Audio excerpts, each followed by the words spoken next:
They didn't break in. They didn't steal anything. They just painted a line on my driveway and said, "This is ours now." That's how the HOA operates, like polite pirates in polos. One day it's shared access, next it's a luxury townhouse built through your garage. And me, I was the idiot who read the map and decided to fight back. Legally, pettily, gloriously. At 6:37 a.m., I stepped outside with a half-full coffee mug and a head still foggy from late-night drafting when I saw it. A crisp, bright white line running clean across the foot of my driveway, with a laminated sign zip-tied to a rebar stake that read in polite HOA font, "Community access begins here." I blinked once, twice. The sign didn't disappear. Some actual human being with a body and a clipboard had redrawn my property line overnight like this was some kind of suburban land grab.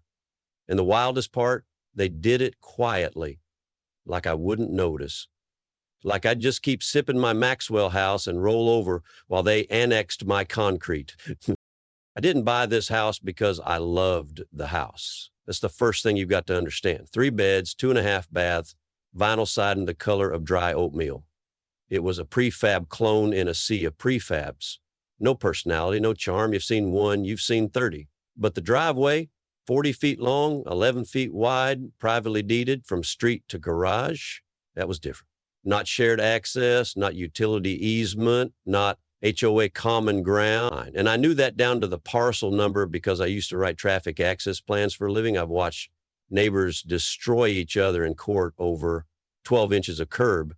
So when this property popped up on a pre-foreclosure list, flagged as irregular driveway ownership, I made an offer before I even saw the inside.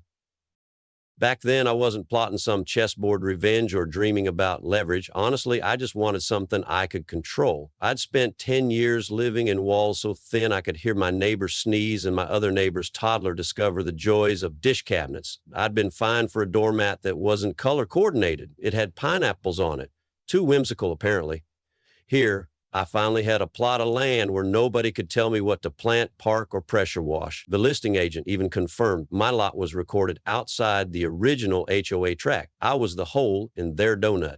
Technically surrounded by HOA territory, but not governed by it. For 2.5 glorious years, that hole stayed invisible. Nobody from the HOA ever contacted me. I didn't get the glossy newsletters, didn't pay dues, didn't get those aggressive little pink slips they leave on your door like parking tickets for being too festive. I minded my business, worked remote gigs, tinkered with my old Mustang in the garage. I didn't show up for block parties, didn't care that the woman across the street turned her yard into a flamingo battleground, was invisible, and invisibility was peace. Then came the envelope, stuffed into my mailbox like junk mail. Community Unity Phase 3 launch, glossy trifold, complete with neighborhood map updates and inspirational quotes from board members about togetherness. And right there in pale blue highlighter, my driveway. Labeled Shared Vehicular Pathway. No vote, no permission, just renamed by font choice.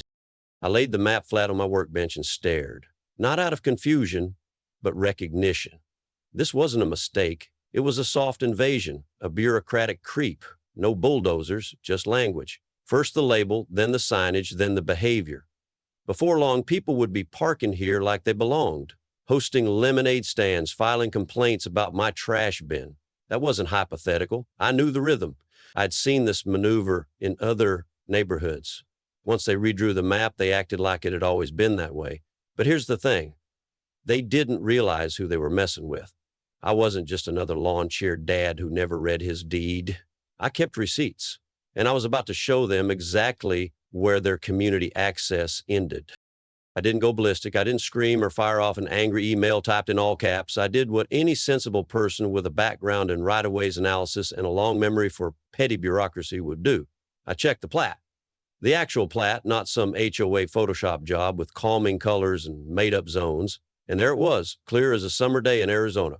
Parcel 19C, private property, fully deeded, no easements granted, no community access allowed. I even double-checked the county tax map to make sure some sneaky rezoning hadn't slipped through.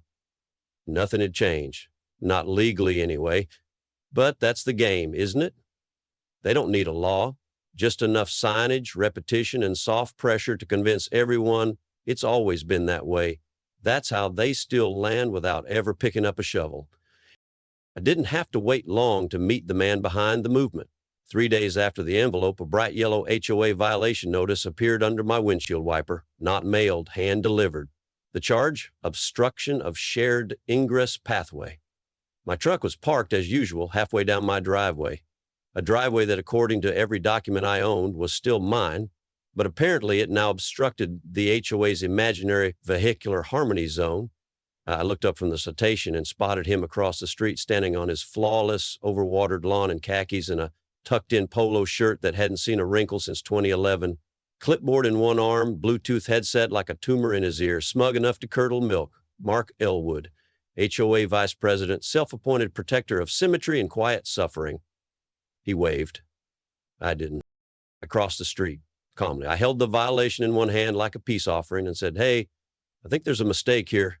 Mark turned toward me with that diplomatic HOA smile, the kind that says, "I'm about to screw you," but politely. "No mistake," he said. "We've recently updated the mapping for ingress access." Ingress access. He said it like he was quoting scripture. I pointed to the ground between us. "That ingress is my driveway, private property, not HOA governed." His smile tightened by 2 degrees. "Well, we're in a transitional phase. The community is evolving, and the board felt it was time to formally recognize shared corridors for better flow." There it was, the fake community speak, polished like chrome and twice as slippery. He didn't say take, he said transition. He didn't say transpass, he said transition. He didn't say he said flow. I dealt with worse in city planning, but not on my asphalt. He leaned in slightly. "Look, we don't want this to be contentious. If you just pull your vehicle a bit closer to the garage, we can avoid further escalation." Like I was the one pushing boundaries, not the guy drawing new ones on weekends. He clapped me on the shoulder like we were teammates. "We're all on the same team here." I said nothing, just stared at the hand on my shoulder until he pulled it back, chuckling like we were sharing a joke I hadn't agreed to. When I got home, I parked in the exact same spot, and the next morning, there was another violation. This time for visual obstruction and non-numeral pavement tone. The note included a blurry photo taken from the sidewalk with a red line drawn over my tires as if I'd rolled into North Korea. That's when I realized this wasn't just a one-off power trip. It was a campaign. A slow, quiet campaign to rewrite ownership by attrition. Mark wasn't just enforcing rules, he was manufacturing them. And I wasn't up against some cranky neighbor who hated my recycling habits. I was up against an HOA with ambition. They weren't trying to fix a problem. They were trying to plant a flag. And the longer I stayed quiet, the deeper they'd dig in. So I decided to stop playing by the HOA's rule book. Because the one thing they hadn't planned for, the thing none of their laminated signs or passive-aggressive notices could prepare them for, was someone who actually read the fine print. And soon, they were about to find out just how dangerous a well-prepared homeowner with a full-color plat map and zero tolerance for nonsense could be. I wasn't surprised when the next violation notice came wrapped like a wedding invitation. Heavyweight linen textured envelope, embossed logo, gold foil trim, inside a 3-page letter titled Progressive Enforcement, Step 2 of 4. The charge? Failure to honor driveway usage policy and, my personal favorite, spatial dominance behavior. That last one sounded like something out of a psychology textbook or a comic book villain's resume. The language wasn't even trying to sound real anymore. They were throwing bureaucratic spaghetti at the wall, hoping something would stick. And by the tone, it was clear they weren't asking anymore. They were telling me that if I didn't comply, corrective HOA access procedures would follow. I didn't know what that meant exactly, but I was pretty damn sure it involved cones, clipboards, and Mark Elwood's smug Prius parked where it didn't belong. And by the end of the week, the signs had multiplied, not just one, 3. One at the top of my driveway, one halfway down, and one zip-tied to my motion light above the garage. I didn't even hear them install it. HOA ninjas. Each sign carried the same ridiculous title, Community Shared Ingress Zone, Active. I ripped one out and left it leaning against Mark's mailbox. The next morning, it was back installed with 2 zip ties and a fresh coat of gray paint that didn't match the curb. It matched something worse. I would agree. Slightly cooler, unnaturally clean, and somehow judgmental. That's when the trash bin game started. Every garbage day, mine would mysteriously migrate to the edge of my neighbor's lawn, just far enough to make it look like I was violating the bin visibility ordinance, a passive aggressive ballet of plastic wheels and silent warnings. I tried to be civil. I emailed the HOA, no response. I left a voicemail for Mark, still nothing. So when I saw a landscaping crew out front with measuring tapes and spray paint poking around the base of my driveway like they were scouting for oil, I walked out barefoot, holding my coffee and absolutely no patience. One of them smiled and said they were verifying line integrity for beautification purposes. I asked if they had a permit or notice. They said the HOA had authorized the inspection on my property. Without a word of warning, they sprayed a big orange X at the edge of the curb like they were marking a demolition site. That X sat there for days. Bold, bright, taunting. Like a countdown I didn't agree to. The real kicker came with the HOA newsletter, which I never signed up for but somehow found in my mailbox. It featured a full-color map of Miller Heights, labeled Community Unity Phase 3 Visual Integration Zones. And sure enough, my driveway, parcel 119C, was now shaded in pale blue with a star symbol that read Zone A, High Priority Perimeter Adjustment. The fine print said Zone A residents were strongly encouraged to participate in an upcoming autumn unity sweep. Trimming hedges, repainting neutral tones, aligning perimeter aesthetics. It was all code for make it look like you're part of the system, or we'll do it for you. They hadn't even knocked on my door, but they'd planned my compliance down to the shrubbery. That's when it clicked. This wasn't a misunderstanding or overreach. It was a quiet occupation, 1 inch at a time, one policy at a time. They weren't just claiming the driveway. They were erasing me from the map and replacing me with a placeholder that looked better in their pamphlets. And if I didn't stop them now, the next step wouldn't be signs or spray paint. It'd be legal filings I'd never see coming. But they were about to find out I had one hell of a countermeasure buried in the back of my file cabinet, and a former HOA insider was about to put it in my hands. The envelope showed up on a Tuesday, no return address, no postage, just slid under my front door like a ransom note. Inside was a folded piece of paper that simply read, "You need to talk to Jamie Lou. She used to be the HOA secretary before things got rewritten."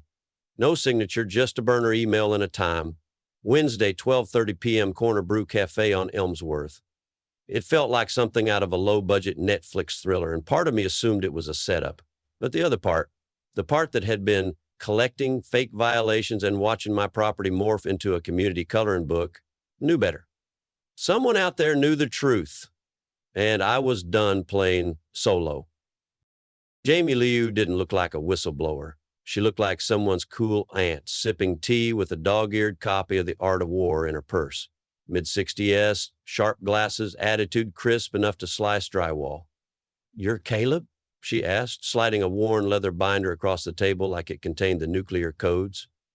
They thought they buried this when I resigned, but I kept copies. You'll want to start with the Ridgeview annexation files. Inside were scanned meeting minutes, internal board memos, old plat maps marked up with red Sharpie, and a spreadsheet titled Targeted Absorption Properties Phase 1.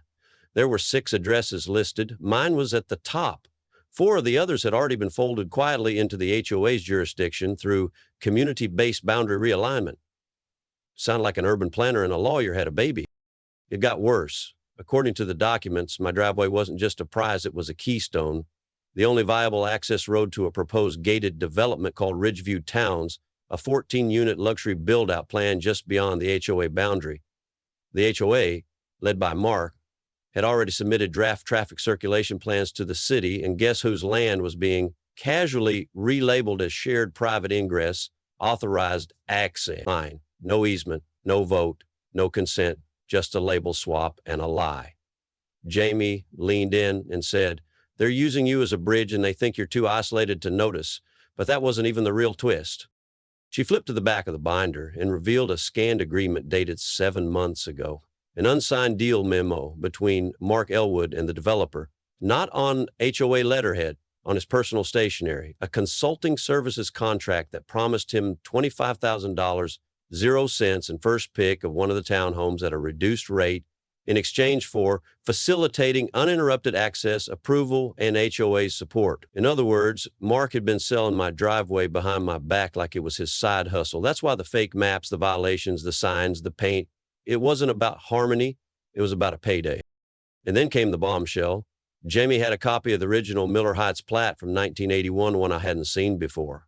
Right there in faded ink was a clause added during a legal dispute. When the subdivision was first recorded, it stated that parcel 119 See My Lot was explicitly excluded from HOA jurisdiction due to a prior settlement involving an access rights dispute with the original landowner. And at the bottom, in clear legalese, was the kicker: any future attempt by the association to assert authority over this parcel shall trigger full revocation of voluntary access privileges granted in good faith. That meant if I pulled the plug, everything went dark. Road access, utilities, even pedestrian paths, cut off. I wasn't just an obstacle, I was a legal tripwire. And Mark Elwood had just stepped on me with both feet. I didn't sleep that night, not out of anger, but clarity. The kind of clarity that settles in when every piece of the puzzle finally clicks into place. They weren't just annoying me with signs and rules. They were laying the groundwork for a hostile expansion, and I was the one property they needed to quietly absorb. But instead of folding, I held the one card they never expected: leverage backed by law. And now, armed with Jamie Lou's binder of secrets and a legally binding landmine from 1981, I wasn't going to ask them to stop. I was going to make them. First, I needed to destroy the illusion, the quiet lie they'd been building, one sign and paint stroke at a time. So I started loud. I printed a massive copy of the plat map, 36 inches wide, with my property boundary outlined in thick red ink like I was preparing for battle. Then I highlighted the exclusion clause from the original settlement and attached a notarized letter formally revoking all voluntary access rights granted to the HOA. I cited the violation of the agreement and added the traffic plan Jamie had uncovered as evidence. I filed the revocation with the county clerk's office. Once it was processed, it became part of the public record, unchangeable, searchable, and most importantly, legally enforceable. I wasn't done. I printed a second copy and mailed it certified to every board member of the HOA, including Mark Elwood. I CC'd the city zoning office, the developer listed in the Ridgeview proposal, and just for flavor, every resident on the HOA mailing list. Inside each envelope, I included a cover page titled Parcel 119, See Notice of Jurisdictional Revocation and Access Termination. Kept it polite, firm, and terrifyingly bureaucratic. I ended the letter with one line: any further attempt to utilize, mark, modify, or access this property without consent will be considered trespass and referred to civil authorities under Arizona Revised Statutes 13-1502. Then came the fun part. I installed 3 steel bollards, removable but locked, across the mouth of my driveway, anchored in concrete sleeves, spaced just wide enough to make a statement but tight enough to stop a vehicle. I painted them construction orange, wrapped each one in reflective tape, and bolted down a new sign: private property, no AXS, county recorded. I added the sheriff's case number I'd filed weeks earlier and a laminated copy of the exclusion clause. It wasn't just a driveway anymore, it was a fortress with legal teeth. On Monday morning, I posted everything to the neighborhood forum with a zip file titled The Driveway Manifesto. It contained every scanned document, violation notice, plat map, Jamie's email, and my official revocation letter. The title of the post: Why You Might Be Losing Your Shortcut to the South Gate. Within 3 hours, it had over 90 comments, most of them angry at Mark. Turns out he hadn't exactly told the board or the neighbors that the new development depended on access through my land. And once people realized their HOA fees were tied to a backdoor land grab and a secret consulting deal, the quiet cul-de-sac turned into a virtual riot. But Mark wasn't the type to back down quietly. That Thursday, I spotted him standing 2 driveways down, arms crossed, talking to a landscaper like he was negotiating a peace treaty. When he saw me walk out, he didn't wave this time. He just gave a slow nod and turned back toward his clipboard, like this was just a delay, an inconvenience. He didn't know yet that I had filed a formal complaint with the state HOA regulatory board, submitted an open records request with the city for every document tied to Ridgeview, and was prepping a cease and desist letter through an attorney. The signs were down, the bollards were up, and the war had officially gone public. What started as a painted line was now a battle for the very ground they stood on, and I was just getting warmed up. By the time the cease and desist letter landed on Mark Elwood's doorstep, delivered via courier, signature required, the forum had fully turned. What had once been a sleepy neighborhood message board full of lost pet alerts and mulch recommendations was now a digital war room. My posts had been screenshotted, shared to 2 local Facebook groups, and even picked up by a regional zoning watchdog blog. The headline: Driveway Dispute Reveals HOA Power Grab. Homeowner Fights Back with Iron and Ink. I wasn't looking for attention, but apparently giving people a villain with a clipboard and a smug smile was good for engagement. Even better, I had the receipts. Every sign, every violation notice, every underhanded tactic they'd used was documented and time-stamped. And now the community wasn't just watching, they were circling. Neighbors who hadn't spoken to me in months stopped by to ask what Mark had really done. One guy brought beer, another, a retired real estate attorney, offered to review the development documents with me for fun. Word spread fast. The HOA hadn't just overstepped, they'd gambled the whole community's credibility on a private driveway and got caught. That week, someone anonymously slid a USB stick into my mailbox containing what looked like a voice memo from an internal board meeting. It featured Mark saying, "Once the signs are up, people will just assume it's always been that way." The audio wasn't crystal clear, but it didn't need to be. Perception was already turning. And Mark's golden boy image? Cracked, chipped, and halfway down the drain. Then came the city response. My open records request had unearthed gold. Ridgeview's preliminary site plan had been updated after my revocation had been filed, which meant the developer, and by extension, the HOA, had knowingly submitted a plan using a private access point that no longer legally existed. That's not just wishful thinking. That's fraudulent misrepresentation of property interests, and in Arizona, submitting false property data to a municipal planning board is a felony offense. I flagged it. The city suspended review of the Ridgeview project within 48 hours. The developer ghosted the HOA, and Mark went quiet. No more newsletters, no more signs, no more sidewalk surveillance missions dressed up as community inspections. But I wasn't finished. I called for public accountability. At the next HOA board meeting, held in the same sad multi-purpose room with the same stale donuts and half-broken coffee urn, I showed up with printed packets, one for each board member. Inside, copies of every violation notice I'd received, the full revocation document, the email chain with the zoning office, and a page highlighted in yellow that read, "Effective immediately, Parcel 119C is no longer accessible to the HOA by legal, functional, or implied use." I handed them out like I was serving subpoenas. When it came time for community comments, I stood up and said, "This isn't just about my driveway. It's about how far you're willing to bend the truth before someone snaps it back." The room was dead silent. One woman near the back, Linda Covington, the self-appointed HOA Karen who once called code enforcement because my mailbox was too expressive, actually gasped. 2 seats down, a guy in a fleece vest muttered something about calling a recall vote. The board president, clearly rattled, promised to investigate the matter internally. I thanked them, turned around, and left without waiting for their lip service. I didn't need an apology, I needed precedent. And now that the city had officially frozen the Ridgeview plan and opened an inquiry into the HOA's filings, that precedent was about to go public. What started as a fight over pavement had become a referendum on the HOA's entire existence. And the cracks were starting to show. It only took 3 days for the first resignation to hit. Not Mark, he was still clinging to his clipboard like it was a flotation device on a Titanic, but one of the board members, a woman named Shelley, who once fined a neighbor for hanging wind chimes that were sonically invasive, her farewell message posted to the forum was drenched in damage control. "I joined the board to support our neighborhood, not to enable misrepresentation or coercive development efforts." Translation: I didn't know Mark was using the HOA like his personal monopoly board, and now I want out before this goes full scandal. 2 more board members stepped down that same week. The HOA wasn't just cracked, it was hemorrhaging. Meanwhile, the city investigation went public. A zoning commission email leaked. Some anonymous hero forwarded it to a local reporter, confirming that Ridgeview's development proposal had been suspended pending examination of property misfilings and access right discrepancies. That reporter showed up on my doorstep a day later. Young, sharp, wearing jeans too clean to trust.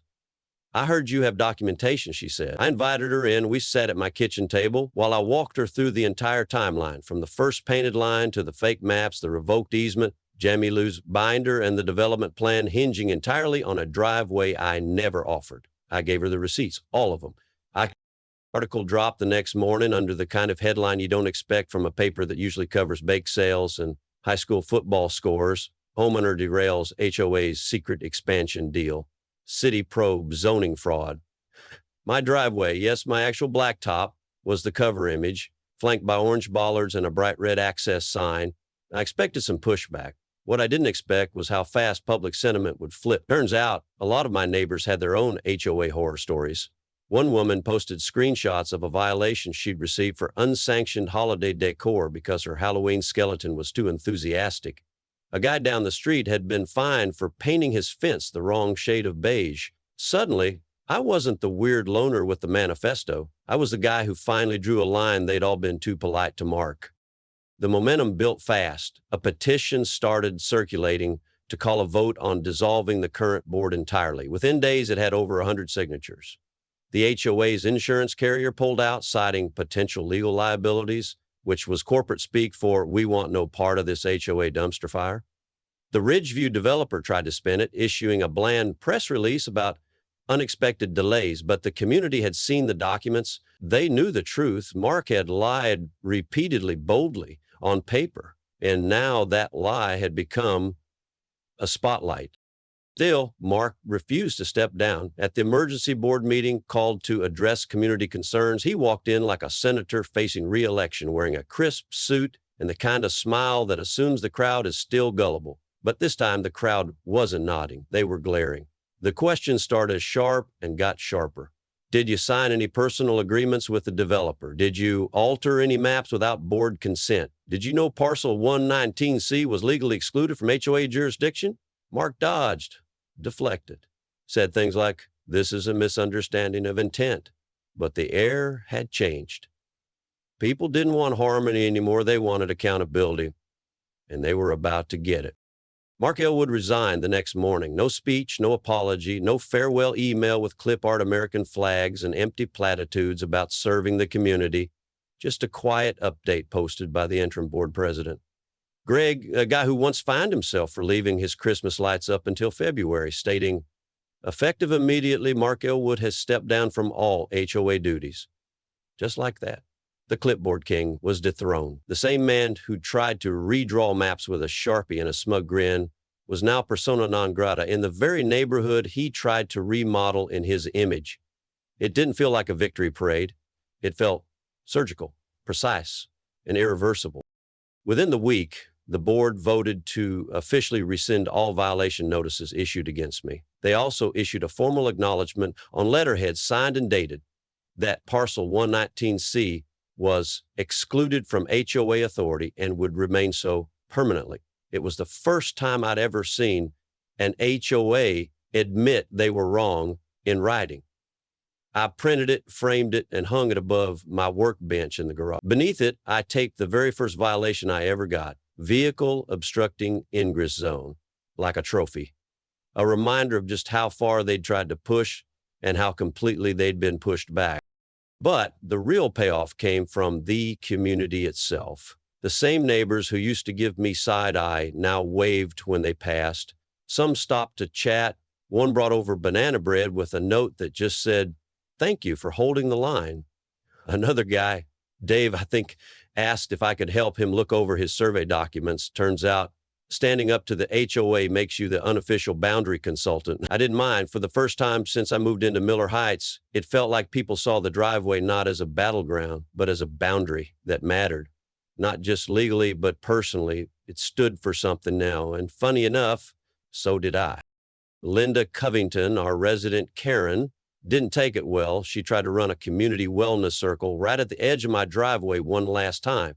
But when a group of teenagers filmed her waving her yoga mat at my security camera and yelling, "This driveway energy is hostile," the video went viral on Nextdoor. Within 48 hours, she had become a meme, Linda the Line Stepper. Someone even photoshopped her into a Game of Thrones poster standing on the driveway with the caption, "You shall not park."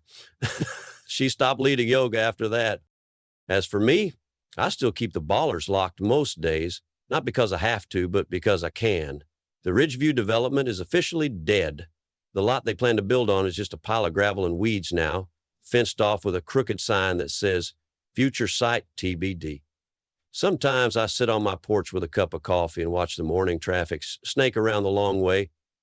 It adds maybe 45 seconds to their commute, but every car that passes my property slows just a bit when they see the sign, "Private drive, no HOA access." And in that pause, I can see the recognition in their eyes, the message landed, the boundary held, and in a neighborhood built on compliance and quiet resentment, I didn't just say no, I meant it. And that made all the difference. Some people think a boundary is just paint on pavement, a formality, a suggestion, but here's the thing. Boundaries matter not just legally, but personally. They define where we begin and where entitlement ends. When someone redraws your map without asking, they're not just stealing space, they're rewriting your place in the world. And sometimes the only way to hold your ground is to show up with documents, steel bollards, and a backbone made of zoning codes. So, if you've ever been push prodded or politely pressured to surrender what's yours, don't fold, don't fade. Draw your line and mean it. Because when you stand firm, you don't just protect your driveway. You remind everyone that rules mean nothing without people willing to enforce them. Ever had to fight for something that was yours from the start? Drop it in the comments. And don't forget to like, share, or zip tie this story to your neighbor's fence.